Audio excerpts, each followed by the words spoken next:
Japan has a new reusable rocket, and it's coming from a very unlikely source. Honda, as in Honda Civic, the car company.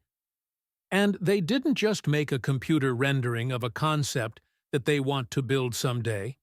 They made a rocket and launched it. But then it did something even more impressive. It landed itself, proving Honda has mastered technology that only a handful of companies worldwide possess. Now, even I was pretty surprised to see that Honda made a rocket, as most people are. But for the devoted Honda fans, this has actually been a long time coming. The company started development of their own rocket engine back in 2019. This was part of a corporate mission to become more than just an automaker. Honda wants to become a mobility company, which encompasses all forms of transportation, including outer space. By 2021, Honda had successfully test-fired their very own in-house built rocket engine, which is impressive by any measure. Even an established rocket maker can take many years to get an engine design right. But what's even more amazing is that, just 4 years after the first test, Honda rolled out a fully formed prototype rocket to the launch pad, and they let it rip. The rocket, which has no official name as of yet, lifted off from a test pad on the island of Hokkaido, Japan. The prototype we are looking at is just over 6 meters tall and a little less than 1 meter wide. Honda says that it weighs over 1,300 kilos, fully fueled. They don't specify what type of fuel is used, but judging by the white cloud of evaporated gas and how clean the exhaust plume appears, this has to be burning either hydrogen or methane, which puts Honda's engine design up there on the cutting edge alongside SpaceX and Blue Origin. It's also really interesting that this rocket supports itself on the launch pad using its own legs, and then, as it begins to rise, the legs tuck themselves back in. I don't think we've ever seen a rocket do that. The Honda rocket then rises up to a maximum altitude of about 270 meters before a set of aerodynamic grid fins extend up at the nose. At this point, the engine throttles down, and the rocket begins a controlled descent to a nearby landing pad. At touchdown, we see another cool trick. The landing legs extend as the grid fins begin to retract and fold themselves back down against the body. Then, the rocket gently comes down for a soft landing. It doesn't hover at all.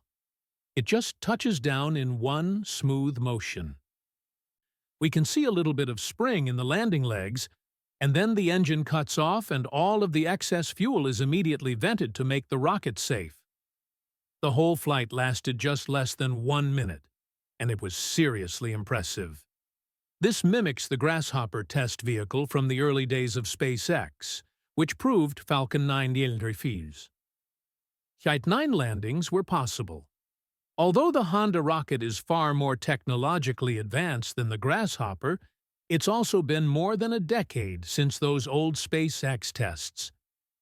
So what Honda just did with their prototype was the first vertical takeoff and landing outside of either the United States or China. And it was definitely more successful than some of the Chinese landing tests we've seen recently. Now, Honda is no SpaceX, but what they have is actually pretty damn close to matching the Blue Origin New Shepard, which has been in development since 2006. Honda says that its rocket is still in the fundamental research phase, and they are targeting the first suborbital test flight as soon as 2029. If that works, then the company imagines their rocket being able to deploy small satellites weighing up to 1 metric ton into low Earth orbit.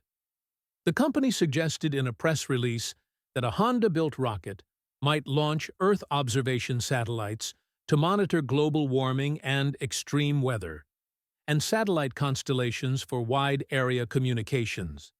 Specifically, the company noted the importance of satellite communications to enable connected features in cars, airplanes, and other Honda products.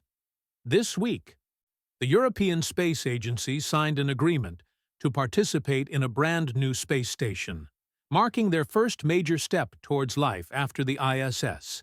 That station is Orbital Reef, a concept developed by the Jeff Bezos-owned Blue Origin. It stands out among other commercial space station concepts for its sheer size and complexity. Much of that comes from Blue Origin's partnership with Sierra Space, who will supply large inflatable habitat modules for the station and provide crew transportation with their Dream Chaser space plane. But what makes this week's announcement significant is ESA bringing decades of human spaceflight experience to the table. ESA has been operating modules on the ISS for over 2 decades. They know how to keep humans alive in space, how to conduct experiments in microgravity, and most importantly, how to manage the complex international partnerships that make space stations possible. Their involvement transforms Orbital Reef from an ambitious startup project into something with real operational heritage. But here's where it gets really interesting. Genesis Space is developing a single-person spacecraft specifically for Orbital Reef. Think of it like a pod from 2001, a space odyssey, a small, maneuverable vehicle that one person can pilot around the station for inspections, maintenance, or even tourist excursions. It's the space equivalent of a jet ski, but infinitely cooler. Meanwhile, NASA's Psyche mission to a metal-rich asteroid just had a near-death experience that almost nobody heard about. The probe, which launched last year to study an asteroid worth more than the entire GDP of Earth, suffered a thruster failure that threatened to end the mission. The issue was with the spacecraft's Hall effect thrusters. These are ion engines that shoot out xenon gas at incredible speeds to provide gentle but continuous thrust. One of the valves controlling propellant flow got stuck, essentially cutting off fuel to the engine. Without all thrusters working, Psyche couldn't maintain its trajectory to the asteroid belt. But here's where redundancy saves the day. Engineers activated backup propellant lines that bypassed the faulty valve entirely. It's like having a spare fuel pump in your car that you can switch to if the main one fails. The backup system worked perfectly, and Psyche is now back on track for its 2029 arrival at the metal asteroid.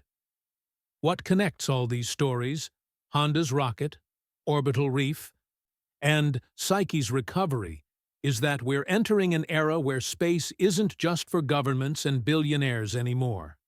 Car companies are building rockets, private stations are replacing government ones, and missions to asteroids worth quadrillions of dollars are becoming routine enough that we build in backup systems. Honda's journey from cars to rockets isn't just about corporate diversification.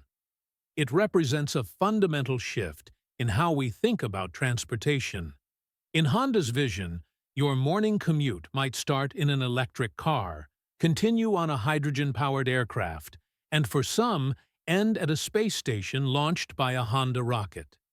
It sounds like science fiction, but they just proved they can make at least part of it real. Let's appreciate what Honda actually accomplished here. Vertical takeoff and landing is insanely difficult. You're essentially balancing a controlled explosion on top of a flying tube while it descends from the sky. SpaceX made it look easy after hundreds of attempts. Blue Origin took nearly 2 decades to perfect it. Honda did it on their first public attempt. This isn't just about prestige. Honda sees a future where every car is connected to satellites for navigation, safety, and entertainment. Where climate monitoring satellites help predict weather patterns that affect driving conditions. Where communication satellites enable features we haven't even imagined yet. And instead of paying other companies to launch these satellites, Honda wants to do it themselves. Honda entering the rocket business changes the competitive landscape entirely. Traditional aerospace companies like Boeing and Lockheed Martin now have to worry about car manufacturers. SpaceX isn't just competing with Blue Origin. They're competing with companies that have completely different business models and revenue streams. The 2029 suborbital target is aggressive, but achievable. If Honda can go from engine test to successful landing in 4 years, reaching space in another 4 isn't unrealistic. And once they prove suborbital capability, orbital flights are the natural next step. The small satellite market Honda is targeting is exploding. These aren't the school bus-sized satellites of the past. They're sophisticated instruments the size of a washing machine that can do everything from monitoring crop yields to providing internet to remote areas. Honda's 1 metric ton payload capacity would be perfect for this market. Imagine this. You're driving your Honda car through a remote area. It's connected via Honda-launched satellites to get real-time weather updates from Honda climate monitoring satellites. If there's an emergency, rescue coordinates are transmitted through Honda's communication constellation. It's a completely integrated mobility ecosystem that extends from Earth to orbit. The ESA joining Orbital Reef, Genesis Space building personal spacecraft, NASA fixing Psyche with backup systems, these aren't isolated events. They're all part of the same transformation. Space is becoming routine, commercialized, and integrated into our daily lives in ways we're only beginning to understand. So yes, Honda, the company that makes the Civic, just successfully launched and landed a rocket. But this isn't just about a car company playing with rockets. It's about the complete transformation of the space industry. When automotive giants start competing with aerospace companies, when space stations become commercial ventures, when missions to metal asteroids have backup plans, we're not just witnessing the evolution of space technology. We're watching the birth of a true space economy, where your daily commute and satellite communications are part of the same integrated system.